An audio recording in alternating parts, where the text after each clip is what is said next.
Hey, we're live. What's up? Howdy, Howlers. It's Sako to me, also known as Cass Voight. I write horror, and I'm a witch, and I'm a graphic designer, and sometimes I combine those three things. Today, we are hanging out and drinking beer and talking and working and doing cool things. Yeah, it's going to be great. I'm Hi, Kat. from Savvy Writes Books, and I am here working on a book review of a shitty book that sucks for an upcoming video that I'm going to film tomorrow. I'm having a lot of fun recently. I've been doing a whole anti-MLM book review series where I've been reviewing books that, like, MLM coaches or people at the top of the pyramids put out to try to encourage people to recruit and stuff. So I've been, which sucks because I've been reading, but I've also been doing like the self-help thing and stuff like that, reading those and reviewing them. And this one, right? Didn't See That Coming by Rachel Hollis. I'm doing a giveaway for this one right now. Oh, yeah? Because, well, an annotated version giveaway where I've like written all my criticisms and the margins and stuff. That's a great idea. So yeah, what I'm doing is it's like, when my video about it hits 50,000 views, I'm going to choose a winner of the giveaway from the comment section. Cool. Right now it's at, I don't know how long, what it's at, like 25,000, I think. So I've got to wait a little bit still. Oh. Yeah. Kabam, kabam, kabam. And then StreamYard is just like, hi, by the way, you have comments. Hi, Pika Power. Hey, glad y'all are here. And Cassidy and Sokolva and Eddie and Bonnie.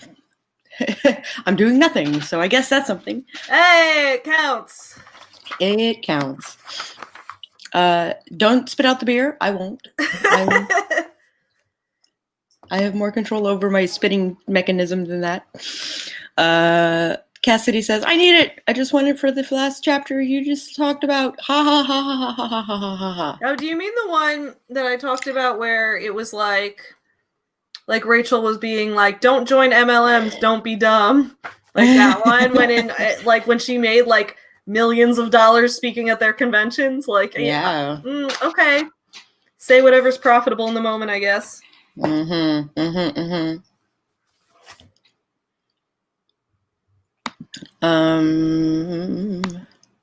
Yes. Still working chapter 22, almost done. Then might start making notes for chapter 23. That's awesome. Hi, Spence. Watching a little Colbert, a little Seth Meyers, some Sako Toomey. La la la la la. No, her brother that made you and Camilla cry. Oh, the chapter. Oh, yeah. Okay, she actually did such a good job writing that chapter. So you mean like something where she was actually doing something well. Here I am just so jaded thinking you just are excited to read the chapters that suck and hate on it. But no, that one was actually good.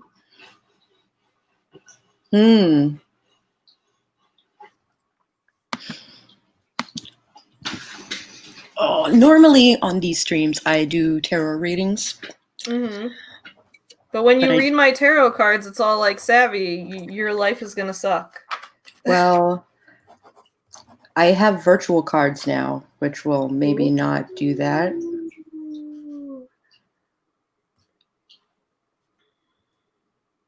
I think it'll let me do this. The Two of Pentacles. A game of balance is what is at work here. This card gives the sense that rapid change has become a norm in your situation. Is this for me or for you? For you. Oh, we're doing me again. Okay. Having to deal with opposing forces is unavoidable in certain circumstances, but luckily, you've had the resilience to be able to deal with them. Okay. Basically, you're juggling a lot of balls, but you know how to juggle. You know how to juggle a lot of balls. That's good. No, yeah, you're right. I mean, I'm juggling so many things right now. This whole month has been like a million client projects for editing things and like book releases of my own, book releases for other people, videos, getting ready for holiday season for my business. Like, if you can see it, it looks like someone's holding someone's boobs. It does. It does. Okay. But there are flowers, and they're juggling balls, Balls. but also juggling boobs. Breasticles. Breasticles. Adapting to change. That is the story of our lives. Save to log. I feel great about this. Sako, did you do the drawings in the background? Yes, I did. They're really cute. I love them. Thank you. I love the face with the mouth looks like a zipper and it's like snakes coming out of the hair. Yeah, it looks cool.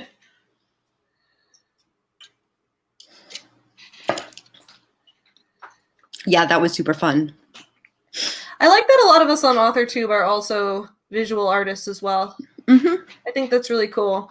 I love doing the author-illustrator combination thing. It's really fun. Although I also like hiring other people to illustrate my books too, because it's fun to have a mix of things.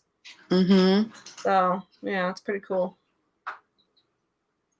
Oh, there's more things. Oh, what? First book from Hollis and took good and bad things from it. Yeah, me too. Cassidy has never had a tarot reading. Ooh, we need to read Cassidy's tarot cards. The one you did for me was the first time I'd ever had a tarot reading. That was a dark reading. It was! Okay, y'all, if you were here, this looked like, that. It was like a couple months ago. Mm-hmm. And Sako read my tarot cards, and they were like, every card was like, so you're about to enter a business deal that's going to probably go badly. You're about to have someone in your life betray you. You need to watch out because someone you can't trust. And I'm like, what is going on? And actually, none of those things ever came true to my knowledge. So I think it could be tomorrow. It could be 5 years from now. It could be. There are things I can think of now that were like kind of like that. But honestly, the thing is, I can't remember when. Oh my goodness, I can't remember when you read them. Like what date? You just turned it back off. I know, it was blinking really weird, so I just had to kind of reset it. Oh, okay. Yeah, I can't remember when you read them, because if it's like, for example, May, I had June.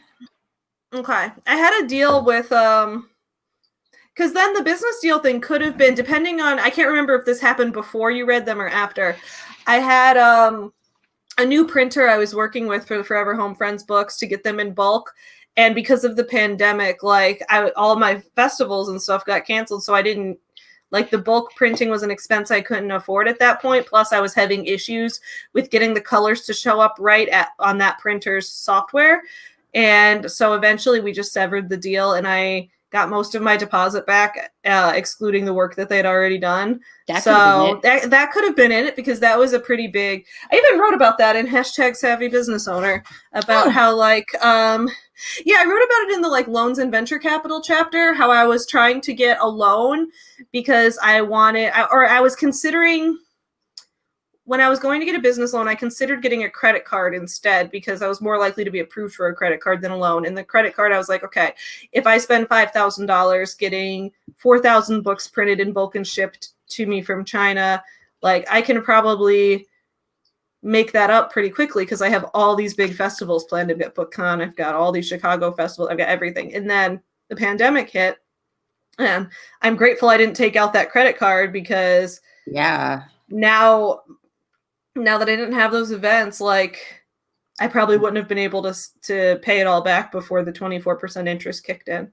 Mm-hmm. So that was what I wrote about, where it's like, I had to weigh those pros and cons, and it was like, I was like, well, I can probably pay it back before the interest kicks in, but what if for some reason I can't? And then the pandemic happened, and that was the exact reason I couldn't. So I was like, okay, well, it's good I didn't go with that then. So yeah, I did write about that. So I have 3 apps that are witchy. Ooh, that's cool. 2 are decks. One's a very nice deck. One is kind of a dark deck. And one is like moon phases. So we're in a waiting gibbous right now. Yeah. Virtual decks. Found out today that's a thing. Rapid change has become part of your current situation. Everyone in 2020. Yeah, ain't that the truth? Mm-hmm. Y'all, I'm in bread Oh my heaven tonight. god. I wish that Spence could send me the bread through the screen. Or like make a candle that smells like bread. Like warm bread. Oh, that would be lovely. Want to be in your kitchen, Spence. I just have to say, I feel super lucky to have been in Spence's kitchen while she's making bread. Oh, you are lucky. Because she's on my Discord, and sometimes we talk on video chat. And she had a 9-year-old helper, her niece, Aww. and it was awesome. Like, just the whole thing was awesome. It was so wholesome. Hi, Dire Tarask. Nice to see you. So behind. Okay. Hi, Cat is laughing. Pika-san's awesome, Spence. Yes, Kiki Sassafras has come in. Spence will DM Cassidy about the brioche recipe. It's a yeast-based dough, but it is sufficiently extra for the holidays. Love BOS. Oh, thank you.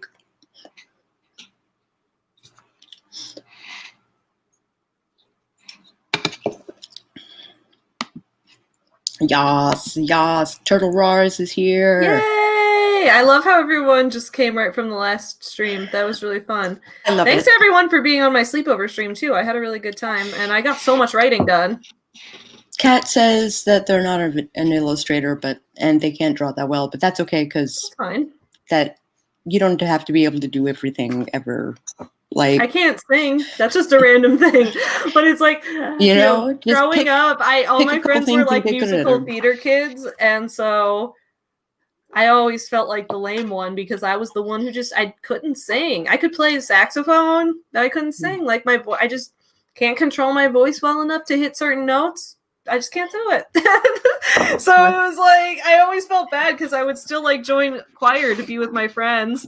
And then I would try out for parts in choir and I would never get any of them because I sucked at singing so bad. So that's my thing is like, I cannot sing at all. Well, the upside is that you can admit that to yourself that like, you know what? I don't have to be fucking amazing at every single thing you fucking do. Like, it's okay to suck at things. And besides, you have to suck at something before you get good at it. You know, it's just part of the sequence. Why am I sneezy all of a sudden? I should draw when I'm eventually done with this chapter. That'd be awesome. Ooh, yay! Oh, my phone is telling me to go the fuck to bed. The future always changes, though. That's very true. We just try to give a heads up about the future. And the idea that you can change said future. Like, this is destined to happen. However, you know, it's changeable. There are things you can do to make sure it doesn't happen. I've done some for myself, but no one has ever done a tarot reading for me. We can remedy that. I read them for myself all the time. That's cool. I think chapter 2 is finally done. Gonna do some editing on my other book because authors are masochists apparently. Yeah. Good morning, bye. So good to see you.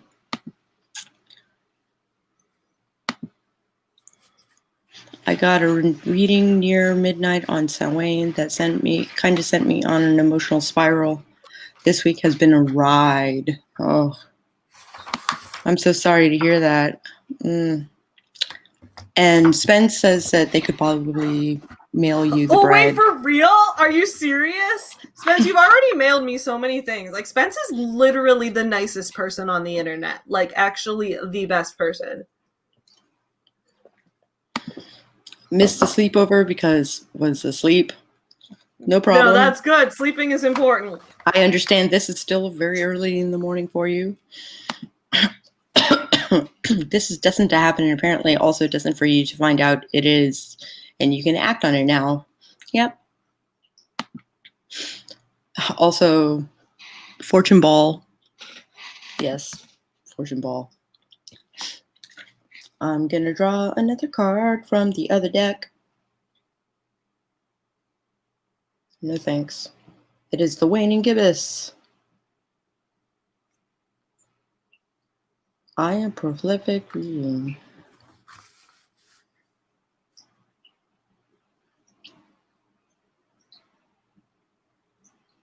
Can I... Oh, here we go. Oh, I can't draw one card. Okay. The Queen of Swords is a contemplative character, and to meet her is to be in the presence of one that may appear detached, aloof, and reserved.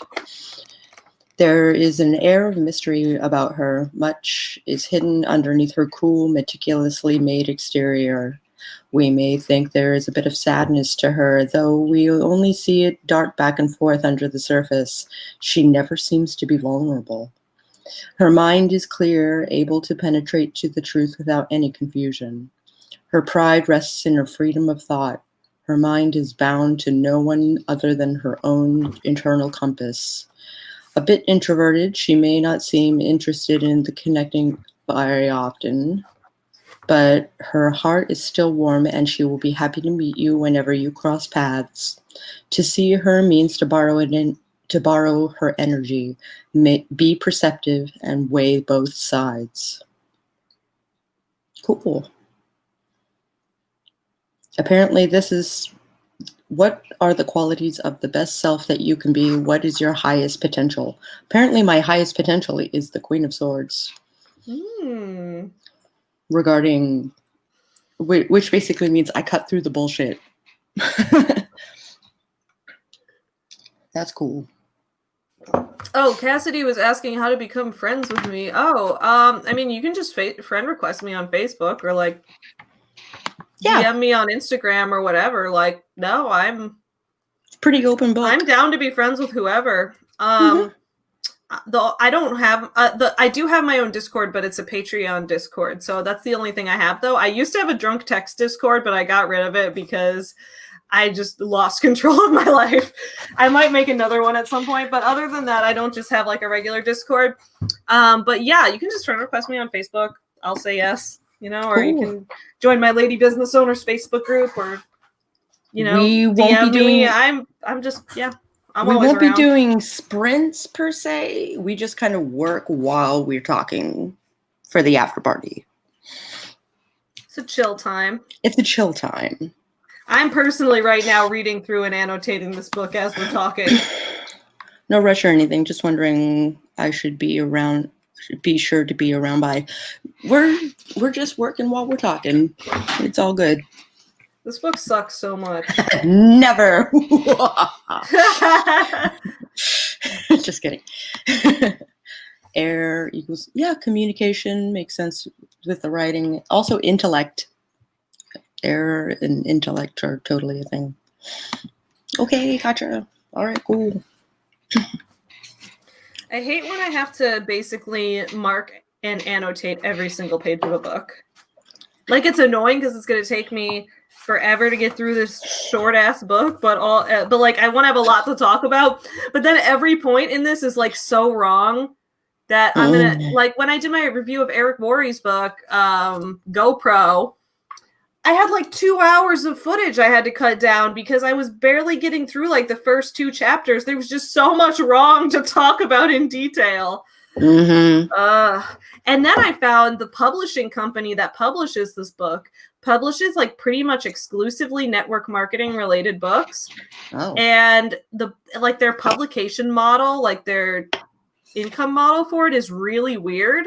So I'm planning to do like, this is good because this book has made me aware that I have another video I have to do, which is a like dive into the publishing company that put out this book, because that publishing company is weird as hell.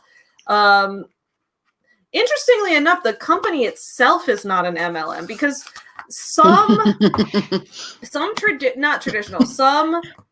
vanity press companies have an MLM structure. Not all of them, but some do.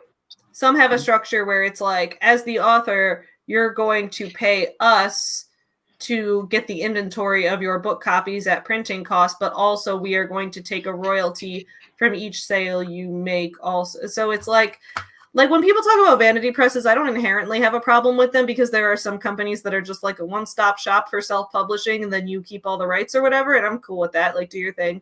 But it's the companies that are like, oh, we are going to charge you money and take a percentage of your commissions, and then it's like, I'm not a fan of that. But this one doesn't seem to be like that. But it's just a very weird company, and weird doesn't always mean wrong, so I just need to examine it more. But all the books they've put out seem to be pyramid scheme type books. Mm-hmm. Literary crusade. Indeed. Pika hasn't looked at this in this draft for like months, and they're terrified. It is okay. It is okay to be scared, and it is okay to barrel through that fear and open up that file.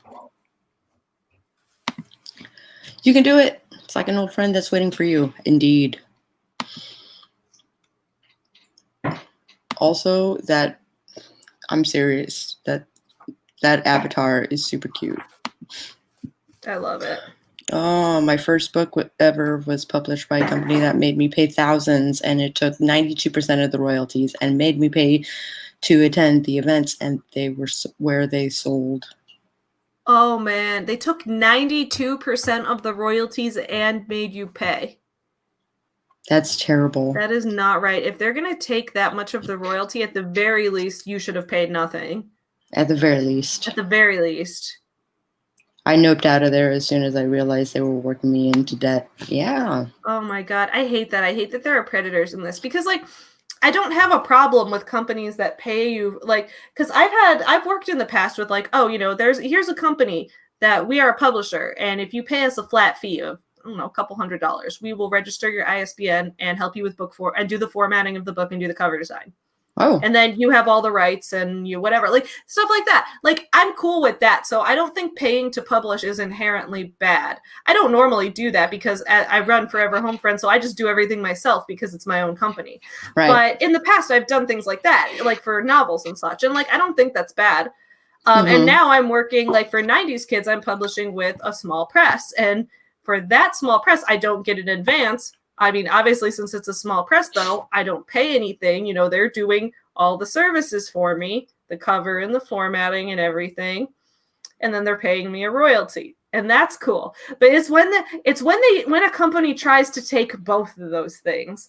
Yeah. You know, when they're like, we're going to both charge you money and take from your sales. No, that's not cool. That's not cool. They're trying to take advantage of people then. That's really messed up. Mm-hmm. Doubly true for this book because I started writing for it when I was 9 or 10. Oh, no wonder you're scared. Oh, geez. That's daunting. When I read my first drafts back, I weep. There's never a time I feel less than a writer than when I read my first draft. Oh. Good luck. That company preyed on hopeful new young writers, telling them it was their guaranteed way into the business. And that sucks how that happens. Yeah. I think I would just publish stuff on Amazon if I was going to write books and under a pseudonym. You can definitely do that. Like, yeah, that's a lot of people do that, and it works out. A lot of people do that. Yeah. Mm-hmm. I honestly, it's like I want to hate Amazon as a small business owner because Amazon is a big business that's taking over everything. But at the same time, it's like Amazon has provided so many ways for small business owners to sell. So you feel like you're kind of stuck in a place, you know, because it's like when it comes to small quantity printing, using print on demand on Amazon has been the most cost-effective way to get quality printing. And wait, they held the rights to my Dutch series for 7 years. And whoa! That's terrible. Do you have the rights back now? That is horrible. I can't believe they did that to you. But I learned a lot and I'm using the experience now. So, oh well, it's an expensive lesson and moving on. I guess that's the only way you can handle it, but Either that, or if you want, come on my channel and we'll expose this company together and give them a bad reputation. that sounds even better. Yeah. That sounds terrible. Oh my god. Keep staring at this outline and the dread is just setting in the pit of the stomach next to the bed. Bread. Next to the bread. And Eddie Lane is a pseudonym. Sakotumi, synonym. Cass Voigt, also synonym. Wait, Sako's not your real name? Sako is my real name. Toomey is not. Oh, wait, I think I knew that because when you've ordered things from my website, your real name shows up. Yeah. But I learned a lot and I'm using the experience now. Yep. I would say that's Savvy the name. Lizer is my real name. It's not the name I was born with, though. I wasn't born with Savvy or Lizer as my name. Mm-hmm. But I would say it's probably my real name. Sakotumi is as real as it ever gets. Like, I mean, my last name was changed for me when I was a child because I was adopted. But Savvy is a shortened version of my full legal name. Oh. And I've considered legally changing it. I find it... Okay, this is a rant I went on Twitter once. Does anyone ever find it, like... This is, like, such a thing that people wouldn't think is rude, but is rude. Like, does people ever think it's rude when... It's normally older people who, when you introduce yourself, they go like, "Oh, is that your real name?" Yeah. Oh, cool. I hate it because I'm like, "Oh, what am cool, I supposed to tell you?" Like if people are like, so I'll be like, "Hi, I'm Savvy." They'll be like, "Is that your real name?" I'm like, "Yeah." Or if people are like, "Oh, cool, how did your parents think it up?" Or whatever. Like, it's like, why are you asking people that? Like, I think people don't understand the concept of like a dead name and things like that. But like, to people who have changed their name and like don't want to associate with what they were born as, it just seems like so rude to make people think about it and disclose it to you. That's like so personal and invasive. I don't know why people think that's a cool thing to do. I don't know. It's really weird. That is really weird. I'm fortunate that my name is Japanese, so people immediately like it for some reason. Especially when I explain it's short for something. Oh, Cassidy is adopted too. Oh, yay! Adopted friends. What? I thought it was a nickname that you meant you were pro. No, Savvy's been my name my whole life. Like, my mom started calling me Savvy as a kid, so I just have gone by it forever. It is a Beatles clock. Yes. Yes. It was my grandfather's, and they haven't gotten rid of it. So there's a clock that plays Beatles songs at the top of every hour. Also, Trowbridge is super awesome. That is a cool name. Oh, you're Cassidy Trowbridge. Like, that is like, I feel like that's like a movie star name. Like, that is a movie star name. New movie starring Cassidy Trowbridge. I thought it was coming this summer. I thought it was a pseudonym. Like, because I could see that. Like, oh, the newest book by Cassidy Night of Darkness and Sunshine, written by Cassidy Trowbridge. Exactly. Come to the signing by Cassidy Trowbridge. If I ever get married, I'm keeping it.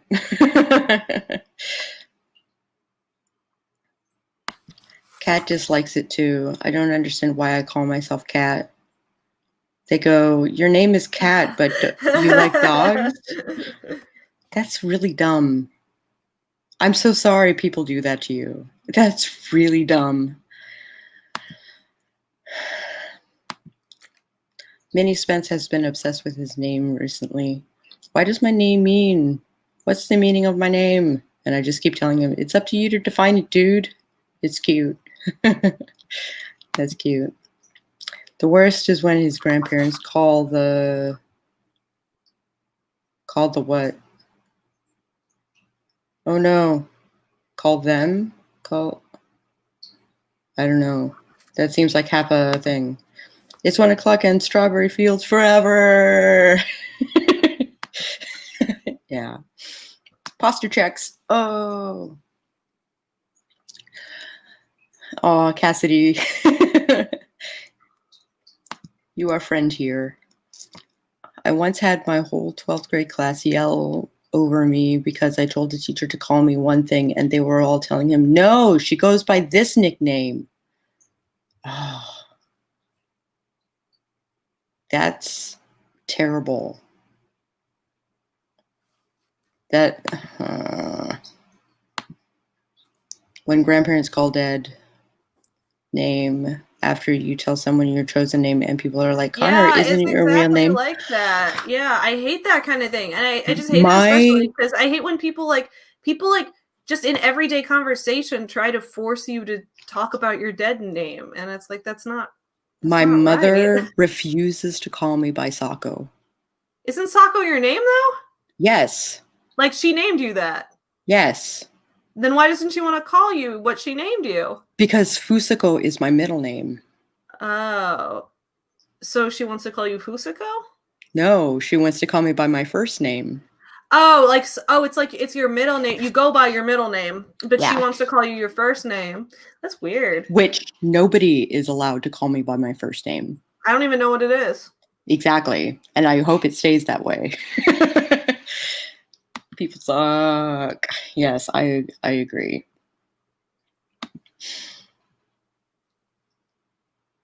Oh, Pico Power. I'm so sorry. I'm so sorry that happened to you. Is it Irving? It is. You yep, you found me out. It's Irving. I bet it's Irving. Mm-hmm. Irving to me. Oh, I guess I should get some water. I'm gonna get some water. Water, water, water, water, water. I know those feels.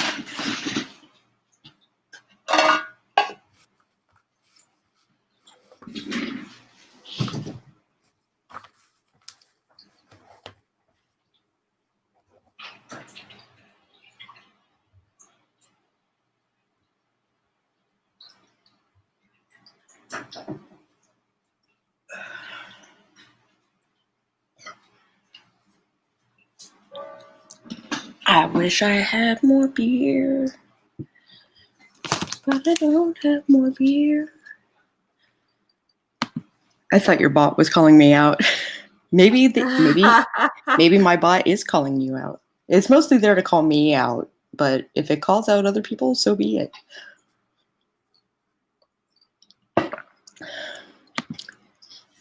It's a trick I learned from Twitch. Oh, ow. I do need a nap. I drew a picture of the coronavirus on this page. This page is like, people want to know if traditional network marketing is dead. And they're like, we define traditional network marketing as one-on-one small group presentations, large events, sending physical information through the mail, blah, blah, blah. And it's like, it is not dead. And then I drew the coronavirus with the talk bubble saying, we'll see about that. We'll see about that. Mm-hmm. Thank you, Corona. Thank you for canceling all my conventions. I do so go by mad. But we had 3 other girls with similar names, so I wanted to go with my actual name rather than by my nickname. But apparently that's not allowed according to a bunch of teens, so... Yeah, I have... Telling other people what their name is so weird to me. Like, I don't understand people. My first name was probably the #1 name in 1982. Is it Jennifer? No, but close. Very close. I'll figure it out. Here's a tip. They made a movie about it.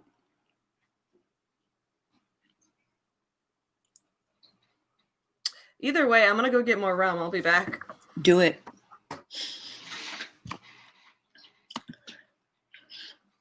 The bot would be like, hey, Eddie, you should stop drinking vodka. No, the bot would be like, hey, Eddie, you should drink all that vodka.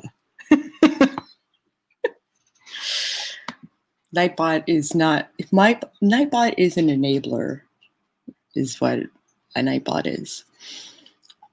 When you're Asian and can't handle any alcohol and immediately turn red and sleepy. Am I red and sleepy? Is that what I am?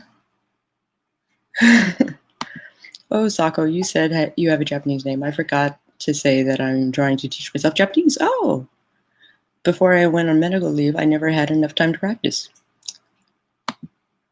Now I don't know how to start again. Oh, well, watch anime. And watching an anime is or Japanese TV, NHK, something like that. Like watching TV is an easy way to get back into it.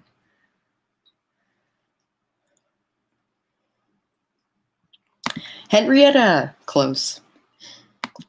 Christine, the demon car. You bet. No me.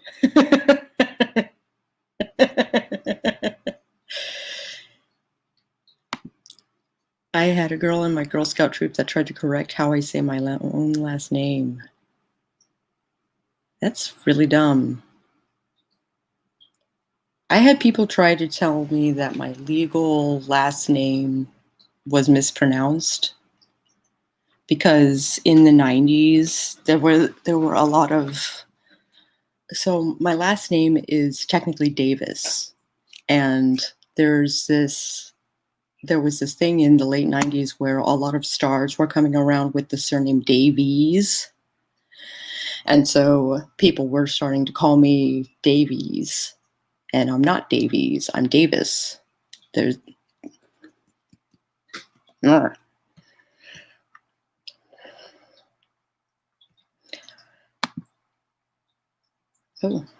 hold up. At high school, I was in class with 5 Kims and 3 Cones, or Kerns. When the teacher said Kim and Kern, 2/3 of the class looked up. Is it like Ken? Kern? I'm not a fan of alcohol, but I've got Coca-Cola. I almost came back at Nightbot earlier with a posture check. I'm sitting on one of those exercise balls things tonight. Posture checks aren't necessary. Not true. Slouching shoulders is still bad posture. And anime is the main reason why Connor is taking Japanese right now. Ooh, that's cool. And Cassidy is saying, no, I can't handle alcohol. No, I've got more rum. And yes, like Sword Art Online. Mm-hmm. I also knew a girl who taught herself Spanish through telenovas. Mm-hmm. I like the first season of SAO, but never watched the rest because I heard it was awful. Oh, really? I just never got around to it. Kat watched it all. I call Haley Spencer a lot. I get called Haley Spencer a lot. The worst was written, and it was Haley Spencer, and I nearly punched my Sunday school teacher. I get my name spelled wrong and pronounced wrong constantly. Mm-hmm. Like, I mean, Savvy with 2 V's is most common, so like I just expect that at this point. So now I just tag all my YouTube videos with Savvy with 2 V's because my analytics have shown that people searching Savvy with 2 V's is what brings people to my channel because everyone just spells it wrong. I'm like, okay, I'll just put it in the tags then. Yeah.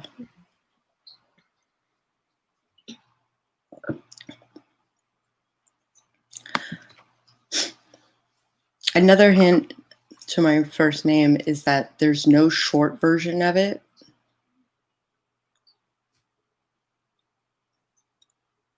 There's no like nickname for it.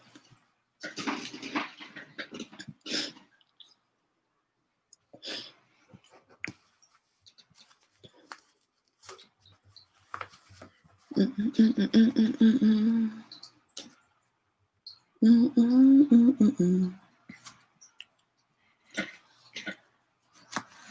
up my bullet journal.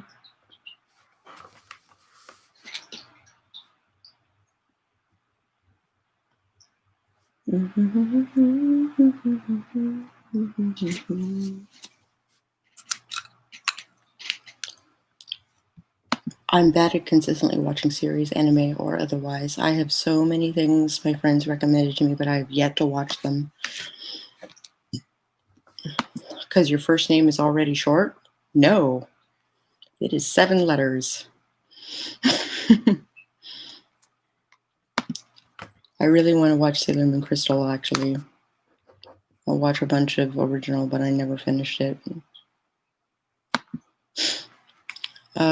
You can only make my real name longer for nicknames.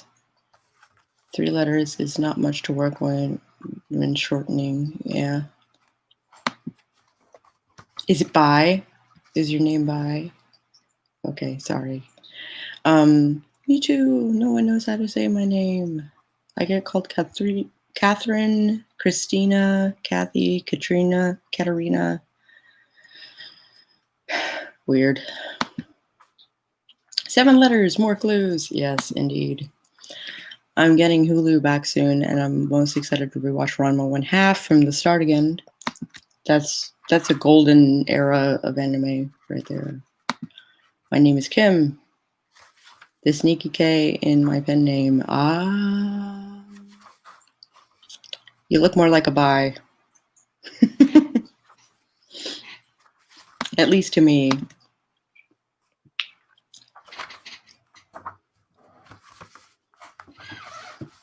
Or Brie.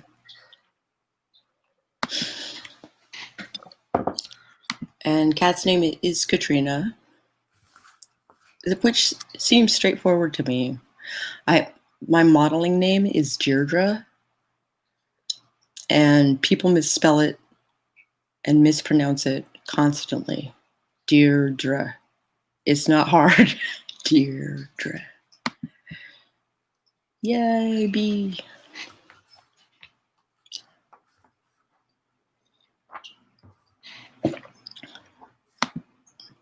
I'm a sucker for magical girls. My webcomic is basically fairy tale characters. That's magical girls and magical boys.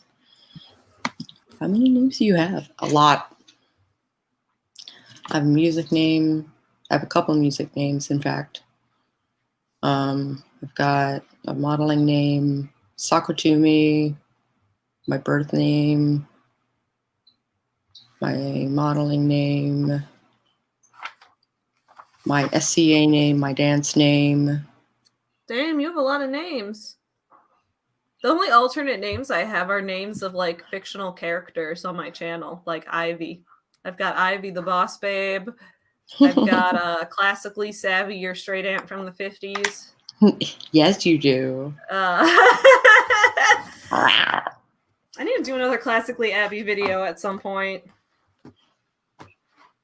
Let's see what she's up to.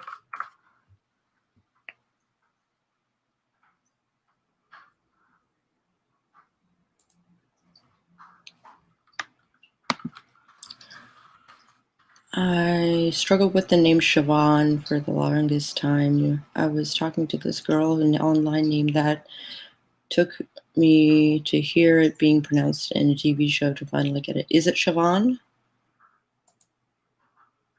Am I wrong?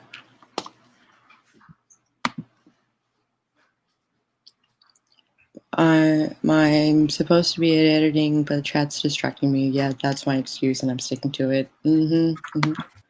Yeah, Siobhan. Yeah. Apparently yeah. So Siobhan, yeah. That's what I thought. And Sako got it right in one try.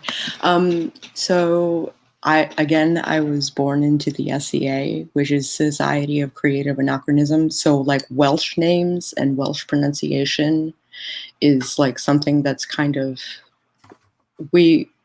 most of us have at least a basic understanding of pronunciation. Sako is a true witch. Funny.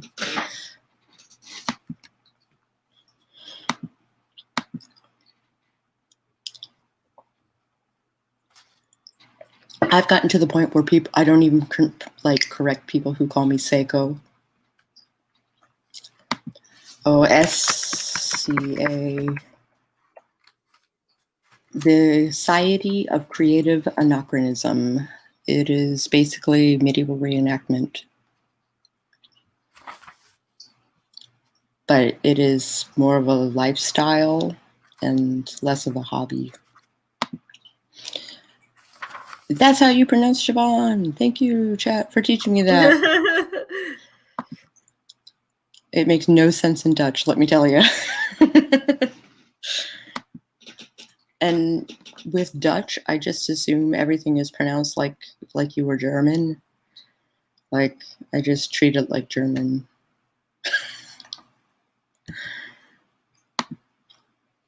I've always thought my name was pretty ordinary. Do you watch It's Black Friday? I do not. Siobhan says if I use Dutch reading sounds. Oh.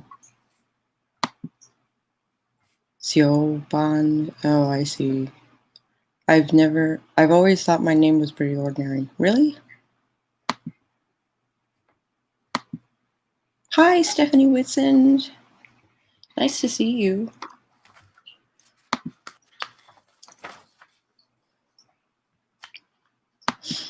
Oh. All the name pronunciations.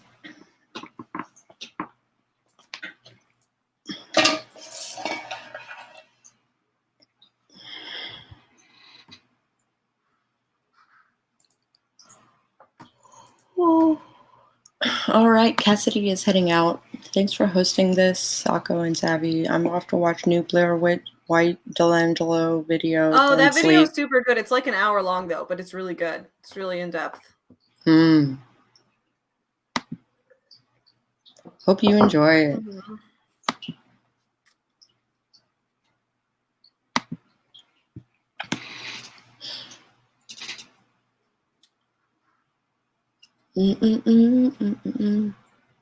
As for ordinary names, I think I take the cake.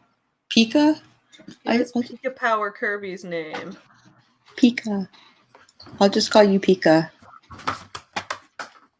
Pika. I actually think Dutch is more like a mix of French, I keep German, accidentally and English. unplugging my headphones. Whoops. Oops. Strong traits of all three. I suspect it might, because it's like here's Germany, and here's France, and here's Nederland. Like, it's all very, very central to each other. Is someone doing math to try and figure out my name?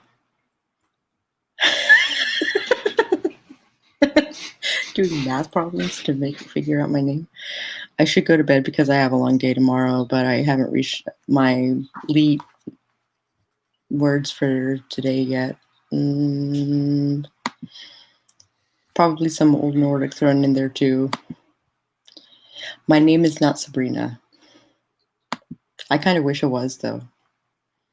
My real name, silly. But your real name is Pika. It's as real as any Pika name. Power's name, I'm guessing, is John Smith. Or like... Oh, it's a Black Friday. It's Black Friday is great. She's a goth, super sweet, and she does gothy things on her channel. Know her channel. I'll have to check it out. I have so many new channels I have to check out. I have so many things to film for my channel. I'm considering, I think tomorrow I might film a video also about the correlation between political parties and cults. I'm worried. I'm waiting to see who wins the election though, because I want to frame it. I want to frame it right. But regardless though, the fact that I truly believe they're cults is still true regardless.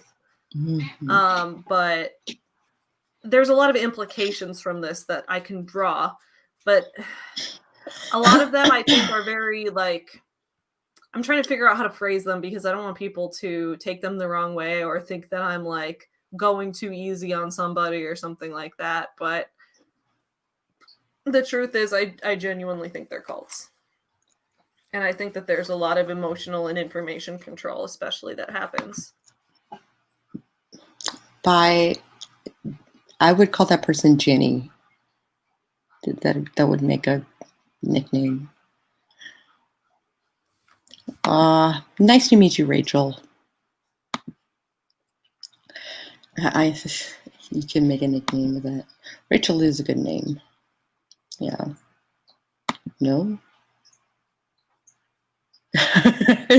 No problem. Oh, I see.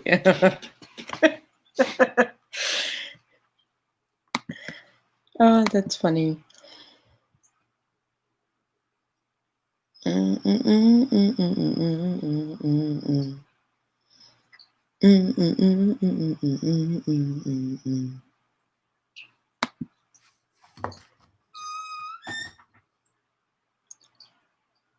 Well, good point. Guess I didn't think of Ginny because it is the name of my dog. Wait, don't want to repeat what was said, but I turned back on in cult. I tuned back in on cults and the election. Yeah, well, that's my plan, is to make a video about the parallels between cults and U.S. political parties. Just especially now, it's the rhetoric that I see being discussed. And like, I can be clear about, my opinions and who I voted for and everything, but it's the way I see people framing arguments and discussing things and applying certain elements of logic to one argument but not to another argument, and being comfortable. Like, for example, I could watch a right-wing extremist like Alex Jones or someone. Yeah. I could watch him and say, like, I could watch his videos and point out why he's wrong and be critical of it. But I could still watch it and it wouldn't hurt me to watch it because I could easily point out why he's wrong, and I could, exercise my brain to do that.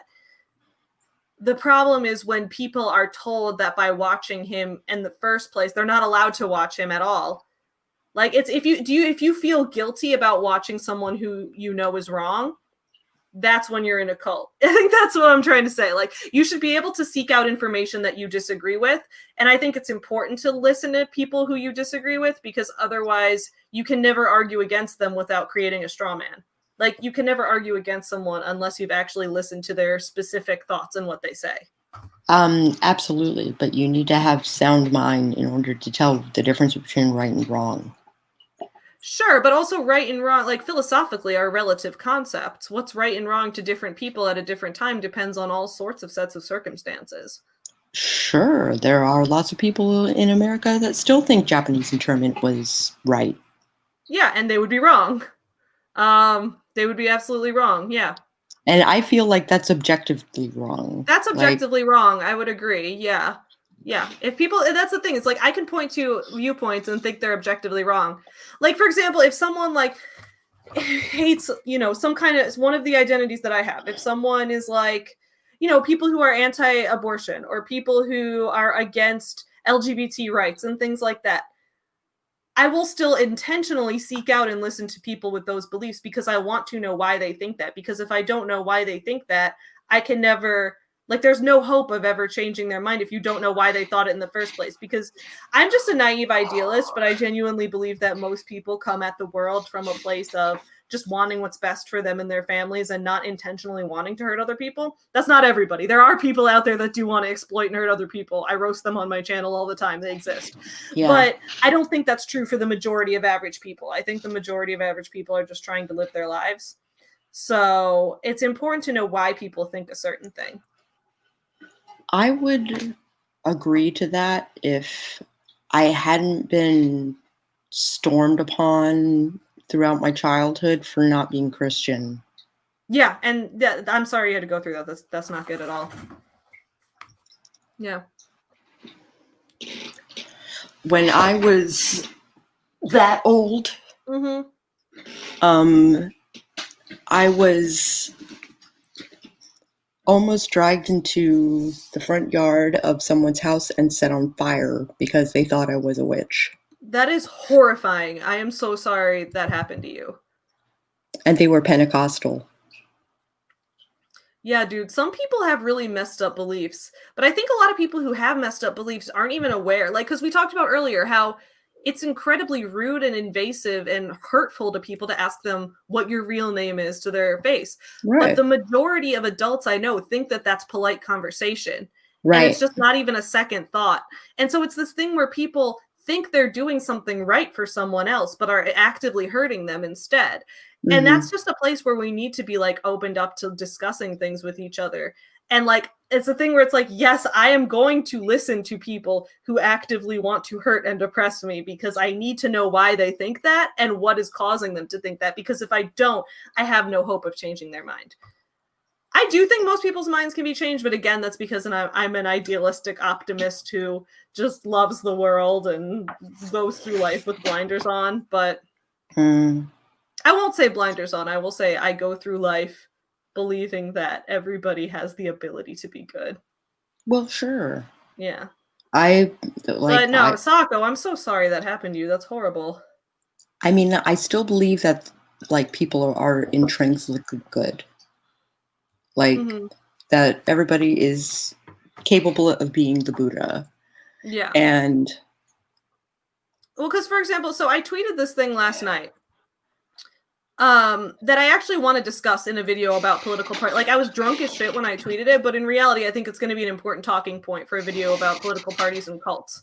mhm, Which is what I tweeted was I've been told that if you vote for Trump, which I didn't obviously, and I never would, but like I've been told, if you vote for Trump, that even if you don't personally believe in racial oppression or you don't personally believe in sexism, even if you don't want those things, that by voting for him, you are complicit in condoning his actions of those things. I've correct. heard that. However, does that mean if I voted for Joe Biden, I am also complicit in condoning his racist and sexist actions and his preying on women and his sexual assault? Am I complicit in that because I voted for him? And that's the problem that you run into there is when you make a statement like that, even if it's true, it's like, okay, but that's not going to convince people how they should vote because they could easily apply it the other way around. And you don't have an applicable line of logic that makes sense across the board. Like you Right. don't have a standard to fall back to. Mhm. So that's the kind of thing I want to talk about because I see a lot of tweets of people being like, people who voted for Trump, you must hate America. You must be okay with racism. And maybe they are, and maybe they do. And if they are and they do, then they're objectively wrong. They're objectively bad. But if there are people like, I don't know, I again don't support Trump and I think he's done a terrible job to our country. But I want to listen to people about why they voted for him because I think it's important to know what their reasoning was. So there was this article on Washington Post that was investigating why the Mexican Americans in Texas were voting for Trump, Mm-hmm. why they were Trumpers. Mm-hmm. And it all boiled down to toxic masculinity. Oh, it did? That's interesting. Can you link me to that? Because that sounds like I'll want to know that for my, like when I discuss this, because here's the thing. I do think Donald Trump is a cult leader.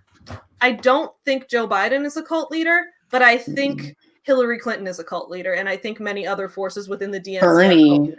Oh my God, Bernie has cult leader elements to him as well, I will say, yes. I think Trump is probably the biggest cult leader based on his history, based on the fact that he has been involved with actual cults in the past that are like known cults, and that he has actually set up and run pyramid schemes and things like that. So I do think that Trump is an actual cult leader.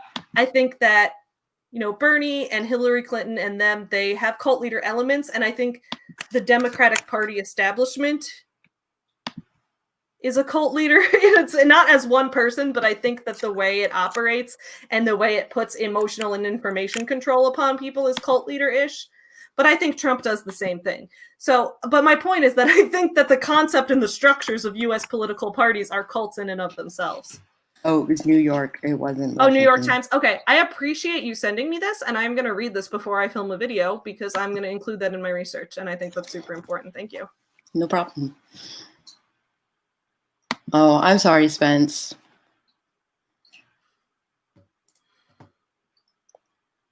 Anyway, I was at a point in this election where, and I assume you didn't monetize the stream, so I can just say whatever the fuck I want, right? I was at a point where I was like, I will do anything in this election except vote for someone who I believe is a rapist. And then, of course, the two main candidates running are people that I truly believe are rapists. And so I'm like, how could I vote? I ended up voting for Biden. Just spoiler alert, I did end up voting for him. One, because of how bad Trump has done, and two, because like we need to at least throw anything else at the wall with how this pandemic is going. So just like for that sake is why I voted for him. It was very reluctant though. But that was a place I was put in. And I was like, I feel like the rhetoric surrounding Biden being a good guy is doing more harm for women who want to come forward about sexual assault. And so it's just been a difficult place where I feel like you end up putting people in this position. And this is another parallel to cults that I've seen, where people in cults end up doing a lot of bad things. They end up doing a lot of bad things that hurt other people. And they do a lot of things that hurt themselves, and they do it because they're indoctrinated in a cult. And as a result, like even people in multi-level marketing, I never blamed the like average person who just got sucked into it, you know, because I don't think that they truly have malicious intent. And I feel the same way about the average American person. I don't think they that most people had malicious intent. I think people got sucked into a cult. Yeah. Well, I'm going to explore it more in a video that I might film tomorrow. We'll see. One of my friends read this book about how Trump is a cult leader that was written by, I think, Stephen Hassan, the guy who first coined the bite model. So she read a book about that. So I think we're going to discuss that as well. Hey, Ruben. So I'm like, I'm in a position now where I voted for Biden. It's like, I'm not going to be happy if he wins. I'll be less happy if Trump wins, you know? So it's like one of those situations where regardless of what happens, I'm going to be angry, but I know that ahead of time. I guess out of the two of them, it's better if Joe Biden wins, but like, I'm just hoping that if Joe Biden does win, which again, I hope he does, because I think he will have a better, not him, I think his cabinet will have a better coronavirus response. But I hope that we still have women marching in the streets and stuff, because of his exploitation of women is unacceptable, honestly. Yeah, it's what Spence was saying. I like when people can admit that Biden sucks. Like, you can say vote for him even though he sucks. Like, and that's the thing is, I will admit I voted for him and he sucks, and I'm not proud of the fact that I voted for him. But I wouldn't be proud no matter how I voted. Like, there's no way I could vote and feel good about it. And that is an unfair place to put the average American into. And it's like... We're in that, turd sandwich and douche nozzle thing all over again. And it's worse this time. Oh, it's way worse. I remember back in 2012, it was the Romney and Obama election. And I was memeing about, oh, these guys are both so incredibly horrible. And it's like, Savvy, if only you knew what was coming. If only you knew. Oh, Lord. A lot of our elections lately have been about picking the lesser of two evils, and it sucks. And my favorite... I honestly don't think I know of an election that hasn't been about picking the lesser of two evils, though. Yeah, no kidding. I think it's one of those things, I truly think that all politicians are inherently evil. Like, I don't think any politician is a good person. There might be like a few like very local level people who are just doing a good job, but once you've reached federal government level, I can't think of a single one who's a good person. Because you had to have crawled on someone's back to get there. Exactly. Like, you could not have gotten there without hurting other people. Yeah. And even if you are trying to help change a system that is hurting so many people, you're still compromising with it and forgiving it to an extent in order to do your job. Yeah. It's a similar thing with like when cops protect each other. It's still not acceptable to, like, even if you're not a cop who's, hurt or killed someone, if you've protected a cop who has, you're still complicit. And that's how I feel with politicians as well. Like, they're all complicit in this to an extent. Yeah. Spence says my local people are incompetent assholes. Dude, Chicago is a mess. But like, I don't know how Chicago could not be a mess. Chicago has never not been a mess. Chicago has been a mess since Al Capone was running it, literally 95 years ago.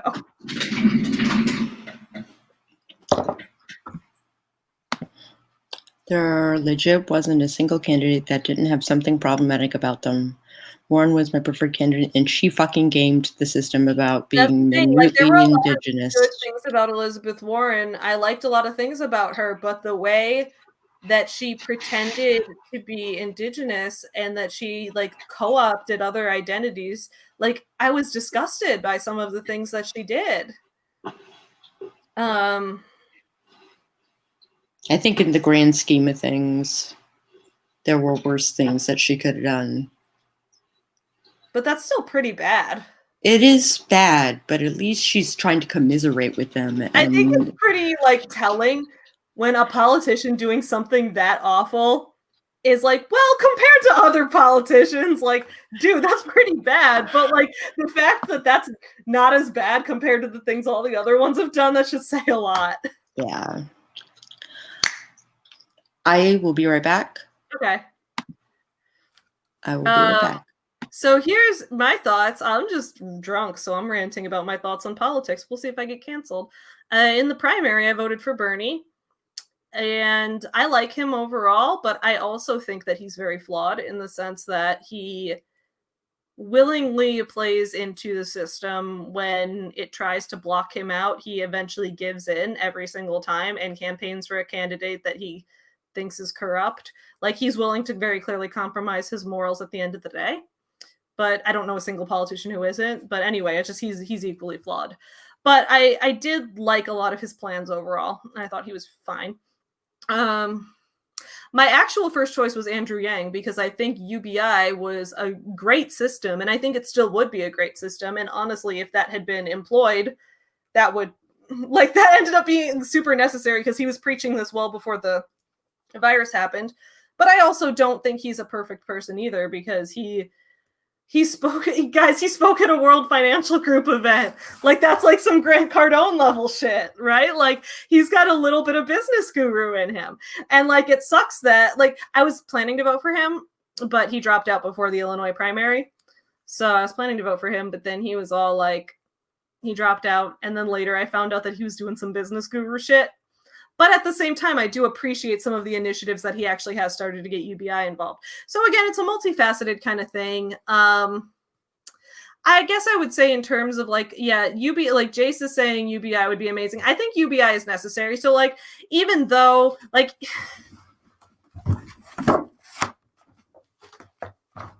I don't know, like the fact that he's a business guru, like it wouldn't prevent me from voting for him. It's one of those things. Like, even if someone like Grant Cardone or Rachel Hollis or Tony Robbins ran for president, but they had a clear plan of how they were going to make UBI and universal healthcare happen, I would still vote for them even though I don't like them. Honestly, I'm shocked those people haven't become politicians yet. That's what I was saying on my stream earlier. I ended up DMing Rachel Hollis last night when I was really drunk because she was on her Instagram story talking about how it's important that we all vote because the patriarchy is not going to topple itself. And I'm like, I agree, but those two statements don't go together. I mean, like, both of those statements are true. Like, you should vote. That statement is true. The patriarchy won't topple itself. That statement is true. But voting is not going to topple the patriarchy. And, like, Donald Trump and Joe Biden are both the patriarchy incarnate. Like, there is absolutely no way that either of them is good. Like, regardless of who gets elected, you're going to still have to work on toppling the patriarchy on your own. Like, women are still going to have to do that because these men are not good for women regardless. At least that's my thoughts. I'm rambling and I'm probably going to get canceled in some way or another, but hey.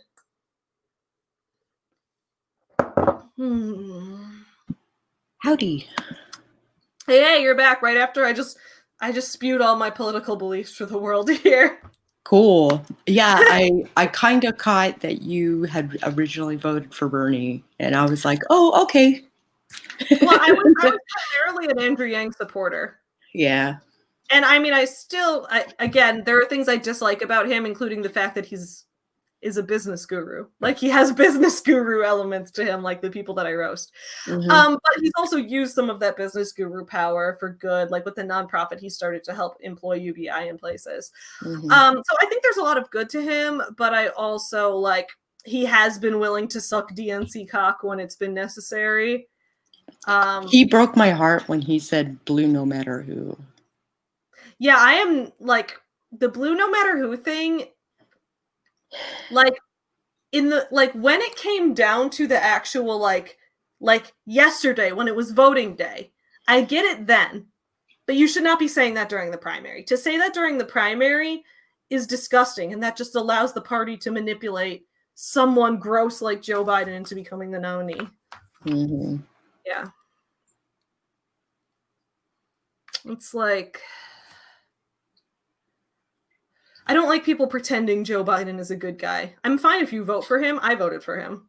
And I'm fine if you tell other people to vote for him. But it's this line of logic where it's like, I don't know. It's weird to tell someone, and when I say to tell someone, I don't mean that I disagree with this. I mean, when you're talking to a person who doesn't already have this knowledge base, you have to talk to them with a set of like parameters that make sense in that particular conversation. Yeah. So if you talk to someone who had been a Trump supporter in the past Mm-hmm. or something, and you tell them you can't vote for Trump because you're complicit in condoning his racism, you're complicit in condoning his sexism or whatever.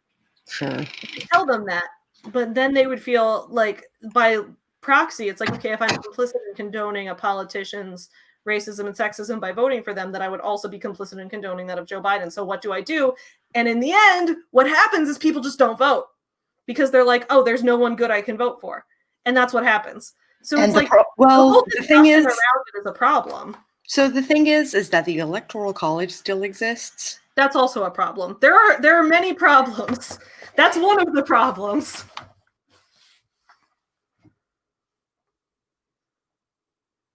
I would say, and even like, I don't know if it, I think it's a bigger problem, but I'm fine if other people disagree. The fact that we vote for one person, that is a problem. We should be ranking every candidate. There is absolutely no reason to not rank every candidate. I would have voted for Howie Hawkins as number one otherwise because he actually had some states do that.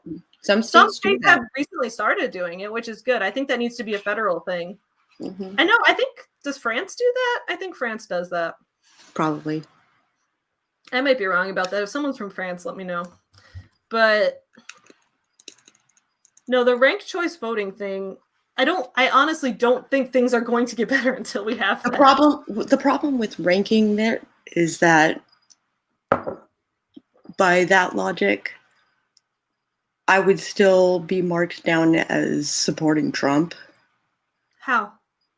In that if he's third in place for line, why would you rank him third? Rank him like sixth. There aren't six people to choose from. There aren't? No. In Illinois, there definitely were. Not in DC. Okay. Well, so like, for example, let's say there are four. No, let's say there are five, because we can't forget Kanye, guys. We can't forget Kanye. Oh. So let's say I have 5 people to rank on the ballot. I would probably rank Howie Hawkins of the Green Party as number 1. And then I would probably rank Joe Jorgensen of the Libertarian Party as number 2. And then I would rank Kanye West as number 3. You guys don't understand how much I hate Joe Biden. I would vote for him over Kanye West if I had to choose one person because it's a thing. You know what I mean? But I hate him so much. And then I would rank Joe Biden number 4 and Trump. I would rank Trump absolute last because he's the absolute worst of all of them. Mm-hmm. But yeah, I guess the ranking is... Yeah, the thing is, if we're going to get rid of both, if we're going to have ranked choice voting and also get rid of the Electoral College, which we should do both of those, if we do both of those things, then we're going to have to make it so that a candidate that's on any state's ballot has to be on every state's ballot, because otherwise I think the math is going to get messed up if you're not counting by state. Agreed. But it's all reforms that are going to need to happen. They're going to need to happen real soon, and I don't think they are because part of me is like, America sucks, but like also every country sucks. Everywhere sucks because every place is run by people who are sociopathic. If you disagree with me, if you have a country where one of your leaders is a good people, let me know, and I will apologize. When Trump was elected, my Italian friends were basically like, welcome to the EU. Welcome to the rest of the world. That's the thing. It's like, I will never move out of Chicago. Chicago is a mess. Chicago has always been a mess, but I'm never going to leave. This is where I live. It is super a mess. Chicago has never not been a mess, but it's also like, I'm not a traveler. I'm not a person who moves around. I live here, and I'm always going to live here. Yeah, I'm agreeing with what Raven says. I mean, the two-party system is a huge problem because, again, they're cults. Both of the two main parties are cults, and I truly believe this, and I'm going to make a video on it. But yeah, I believe that they're cults at the end of the day. I kind of miss Nader. I was a big Ralph Nader fan when I was in middle school. This is showing how young I am. Sako, I'm pretty sure you're 10 years older than me. Am I right about that? I think you're right about that. Are you 38? Mm-hmm. I'm 28. Okay, perfect. You're 10 years older than me. Yeah, in middle school. I actually got to vote for Nader when he was running. I got to vote for Nader in the school mock version of the election. That's adorable. When I was in middle school, we ran, it was Bush versus Nader versus John Kerry, I think. And I was a Nader supporter. I thought he was cool. He was cool. Yeah. Yeah.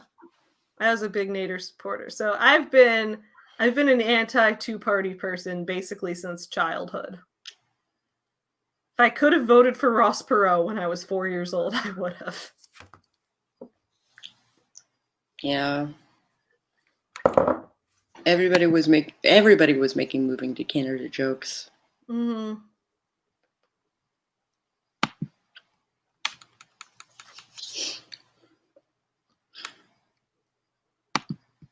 I went into expat so bad, and I was invited to Finland. And I've always wanted to go to Finland. I almost did it. I'd like to go to Finland. When I've talked to Dahl about Finland, I get the vibe that I like. I think you would like it. I think I would have. So you would make everybody so uncomfortable. Right. Okay. So here's my thing about Finland. Right, is that from what I've heard, I would have a really easy time communicating with everyone, but a hard time being seen as normal. Like, because everyone, like, I'm very excited and emotional and extroverted, and everyone just in hang Finland, out with the drunk. Just hang out with the But drunk the thing people. is, from what I've heard, everyone in Finland communicates the same way I do, which is they don't imply or infer things; they just say things, and that is true. That is how I talk. Like, and that's a thing. And I don't know if it's OCD related or what, but like, I'm actually incapable of implying and inferring things. So when people tell me something and they're like, Savvy, well, obviously when someone was saying this, they were really implying that. I'm like, how would you possibly know that? Like, I never, like, even with very obvious things, I'm one of those people that you can't let down easy ever because I don't know it's happening. Like, I will never recognize it because I take people exactly at their word. And then if someone later tells me that, like, oh, but this thing was implied, I'm like, yeah. So anyway, that's why I think I'd get along with people in Finland, because people confuse me all the time by saying something, and then later I found out that there was like a hidden meaning, even if it's supposedly obvious to everyone. Like, you just got to tell me the thoughts in your head. Otherwise, I will not know them. Have you ever read The Island of the Blue Dolphin? The lead character was basically described as such. She was a white girl who was tanned all to fuck. Well, according to Brianna's next comment, this character is not human. Yeah, exactly. But I'm saying she could possibly be human. Especially if she's somewhere where the sun is a prominent thing that would keep her hair blonde and her skin dark. Yeah, I agree with Pika Power Kirby here because I hear a lot of people be like, I'm a Democrat, whatever. Like, that doesn't mean you're progressive to me. Like, there's this whole, like, brunch Democrats thing right now, Yeah. right? Where it's like people holding up signs, if Hillary won, we'd be at brunch right now. And I'm like, I sure fucking hope you wouldn't. Like, or people being like, if Biden wins, we can just relax. Like, no, you cannot. You cannot. No, you cannot, because so my dad was Joe watching. Biden is a racist, sexist, sexual predator too. He's just a little bit less upfront about it than Trump is. So no, you still need to be just as involved. Oh my God. So people who say those kind of things, I'm like, what planet are you living on? What planet are you living on? People are just like, I'm a Democrat. I'm like, cool story, bro. I'm not registered. I'm not a Democrat. No, me either. I do not register with parties because they're cults and I don't want to be a part of them. And I'm grateful that I live in a state that doesn't make you do that. Unfortunately, I do live in a state that makes you do that. I lived in Pennsylvania for a little while. I would just kind of like change my registration depending on what primary was coming up and like which one. Virginia lets you do that too. Yeah, I would just like change it and be like, oh, this party is having more candidates and I should vote for one in the primary. Okay, I'll change it. I would just like change it. But I've always consistently been nonpartisan my whole life because I don't think it's useful. Like, I guess if I had to, I would have registered as a Democrat to vote in this primary.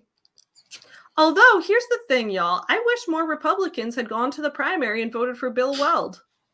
Because nobody even knows that Bill Weld was running against Trump the whole time in the primary. No idea. This is the thing. This is because I'm like a third-party person, usually. But Bill Weld, for the past two elections, by past two I mean 2012 and 2016, was running as vice president for Gary Johnson, who was running for the Libertarian Party. And Bill Weld... That was a waste of a vote. Fucking wishy-washy piece of blankety blank. Gary Johnson. I mean, I am personally going to disagree. I am of the belief that third-party votes are not wasted votes. But I mean, that's a whole separate discussion. Gary, not third-party. Gary Johnson specifically was a wasted vote. I don't think so. Not much more than any other vote. I disagree. But I also have like my opinions are also very like I'm just constantly weighing things in my brain. So, like, I could be wrong. Me too. Yeah, I could be wrong. But I don't personally think it was. Ooh, good call. I don't think there's such a thing as a wasted vote, personally. But that's just my thought. When it came to Trump... Especially when majority of positions are for local elections. And if you're voting for those and making a difference in those, if you voted for a federal office, it's a waste. I don't consider it wasted. And especially, like, if you're voting in the Trump versus Clinton election, like, I understand the motivation. Let me just say, like, dude, Hillary Clinton is not just her, Bill too. I think Bill is worse, honestly. But I had no say in that election. I was 2 months old when Bill Clinton was elected. At least Bill was consensual. I don't believe that. Have you heard Monica talk about it? Yes, I've heard Monica. I'm not just talking about Monica, which I've heard her talk about it. There was a serious power imbalance, but that's a separate thing entirely. I'm thinking of like Juanita and the other women who have accused Bill Clinton of sexual assault on top of the times he's been seen hanging out with Jeffrey Epstein. And no, I fully believe that Bill Clinton and Donald Trump are both serial rapists, and I will die on that hill. It's one thing to be accused, it's another to fully admit it. Yes, but also most people who are guilty don't ever admit it, so I believe women consistently across the board. I believe every woman who's accused Trump, I believe every woman who's accused Clinton, who's accused Kavanaugh, who's accused Joe Biden, I believe all these women. Because I know that as a woman, if I were ever in their position and had to go against a powerful man in any of these positions, I would be terrified for my life. And especially knowing the way that they've been treated and there are women out there who will cry rape when rape did not happen. I mean, there's people who will falsely accuse of any crime, sure, but they're not the majority of cases. No, but it takes one bad apple. Sure, to discredit so many women. Because if one woman lies about it, then they're going to assume that every woman after that is going to lie about it, and that's fucked up. Like, sure, but shouldn't be a thing. Dude, Bill Clinton has had so many sexual assault and misconduct allegations. I'm looking them up right now. Monica Lewinsky is not even the tip of the iceberg because that was consensual, even though that was one of the grossest power imbalances I've ever seen. And, you know, if she even, I've listened to her, she's come out in the past few years and says now that she looks back on it, she like, the power imbalance was not in her favor. Like, yeah. And she's not accusing him of rape in that case, but like, it still was a power imbalance and she recognizes that now. Mm-hmm. But no, dude. Mm-mm. So Bill Clinton has many sexual assault allegations. Juanita Broderick, Leslie Milwee, Paula Jones. Paula Jones, that's right. I remember that. But yeah, there's Paula Jones, ton of them. Paula Jones has accused so many people, though. Yeah, well, it's possible she's been assaulted multiple times. It is possible. Yeah, it's also possible that she's lying. Like, literally anything's possible. But the fact is, Bill Clinton does have a ton of accusations. Yeah. And also, he's had close ties with Epstein. And Trump also has, too. But I'm just saying, like, all this is tying back to me saying, like, when people had to choose between Hillary Clinton, who not only has covered up for Bill through all of this sexual assault shit, but on top of that, it's also been, like, a hardcore war hawk. Like, I can see why people didn't want, like, I can understand. I can understand. Because, and also the fact that the Trumps and Clintons have been colluding for like 40 years.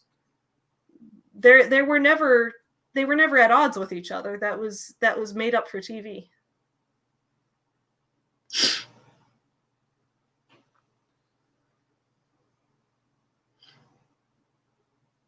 Hmm.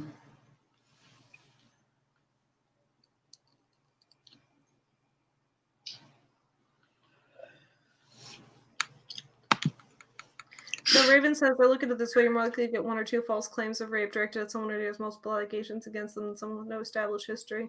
Yeah, I guess so, yeah. I could see that. A dear friend of mine was accused by his sister. And to this day, I can't fathom. He swears up and down that he didn't do it. Mm-hmm. And I believed him. I did not believe her. Yeah, that's fair. Because it was not in his character to harm anything, even remotely living, let alone female.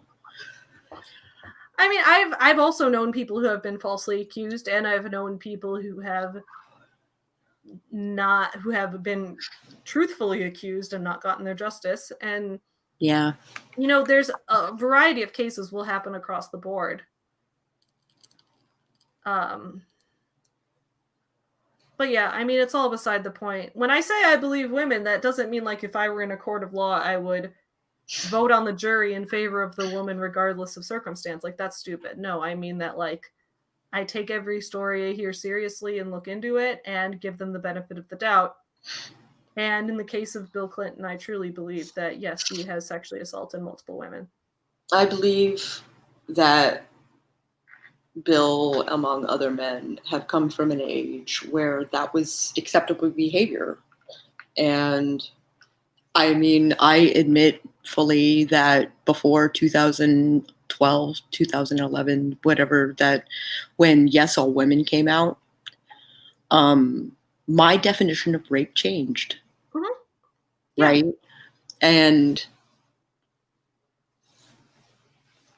And so I think that happened to a lot of women. Mm-hmm. I think when they figured out, because it took me years to process that. And when that came out, I think men's definition of rape did not change with it.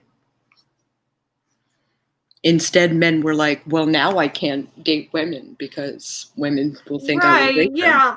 And I mean, there's an extent of like, I don't know, like I'll look back at someone like Thomas Jefferson, and I will say he was objectively a rapist. He was. And in his time period, what he did was not considered rape in his time period, but it's still rape. So it's one of those things where it's like, the time period doesn't matter. You still did that.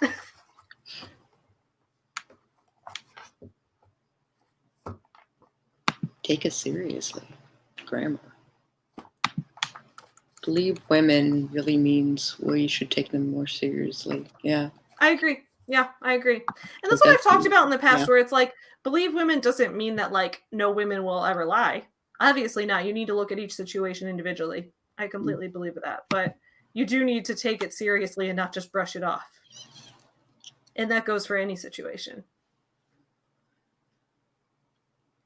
I know that all the men that took advantage of me will never pay for their crimes.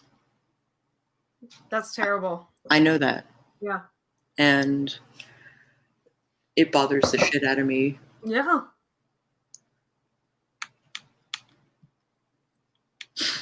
I guess the core of it is that when people are accused of anything, the innocent until proven guilty thing is not working, and human brains jump easily till guilty until proven innocent. Yeah. Yeah. To an extent, like innocent until proven guilty is for a court of law. And I firmly believe in that. Like I am one of those people who would rather someone guilty get off the hook rather than any innocent people wrongfully be punished. So I believe that when it comes down to legal punishment. But I think that like when you're dealing with things on a person-to-person basis, it's going to be, to an extent, people are going to insert their own personal experiences and thoughts into it when you're not objectively looking at a court case.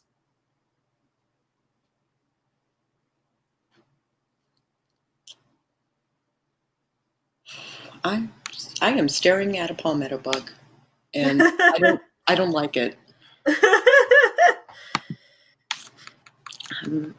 I'm not sure. Just a thought. I'm sure there are more clever people who would look into that. Yeah. Well, innocent until proven guilty only legitimately applies to the courtroom. What people believe outside of the environment is up to their... I think my internet's probably going to die in a few minutes. It usually goes out around this time every night. No worries. I'm sorry. Good discussion. Thanks for talking about difficult and rough conversations with me. It's preparing me for this political parties or cults video I'm going to make, which I am somewhat worried that people aren't going to like, or that is going to make people upset in some way. But I just trying to get my research and my thoughts out there.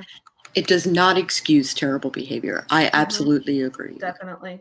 Agree 1,000%. It just explains the systemic problem.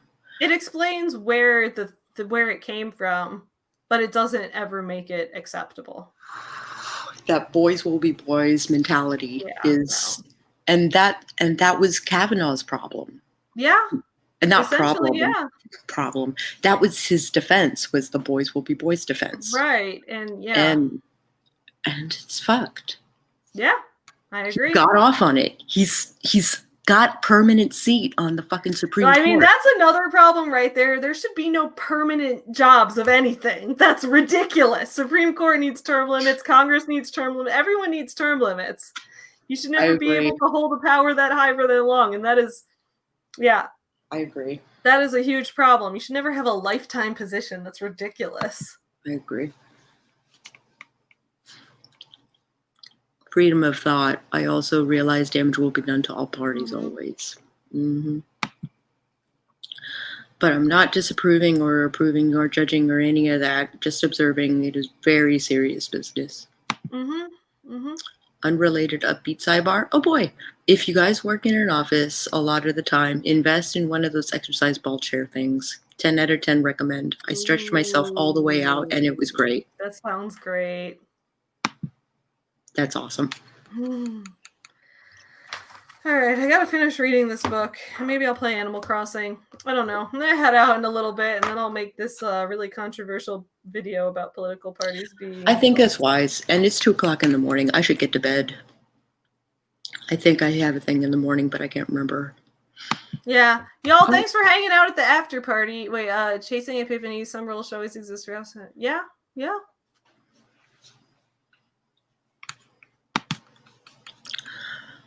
Those super cool, Spence. I've been thinking about getting one of an under-desk elliptical thingy. Me too. I want one of those under-desk elliptical thingies. That does sound pretty cool. All right. It is 2:00 in the morning. I think this party should wrap up. Thanks for hosting the after party and for listening to all of my drunk, crazy ramblings. That's what this is for, man. It's important to, I like that Turtle says, yeah, it's important to talk it all through. We all need to listen to each other's perspectives. Even if someone's perspective is wrong or stupid, you still got to listen to it because someone holds it and it's going to affect the world and you can't just pretend it doesn't exist. Absolutely. Thanks, friends. I'm going to go drink more and fuck around. Have a good night. Have a good night, Sabi. Bye. Bye. Okay. It was really great hanging out with you guys. And I do a coffee hour in the morning where I talk about witchy stuff. And that will be at 10 o'clock Eastern. Discussion is the first step towards changing minds. I agree. Absolutely. Good night, all. I will catch you in the morning.